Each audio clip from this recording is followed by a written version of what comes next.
this is the time, so dun dun dun dun dun dun.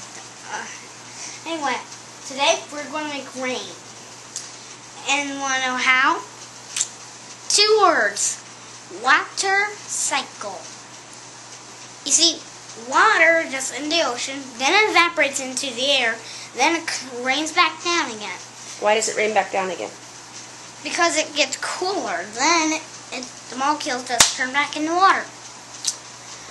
Well, anyway, we are going to evaporate water, then it'll get cold, then it'll rain. It's going to be freaking awesome. Hello.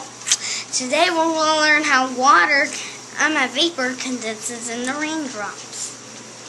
What do you have there? A frozen spoon and a kettle full of water. Watch.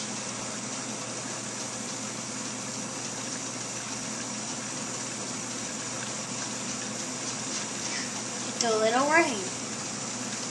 Is a rainstorm on a spoon? Exactly. Back to you, Mom. See? It's a rain. It cooled down back into the water. Right? Right. This is all the time we have for right now. So, bye.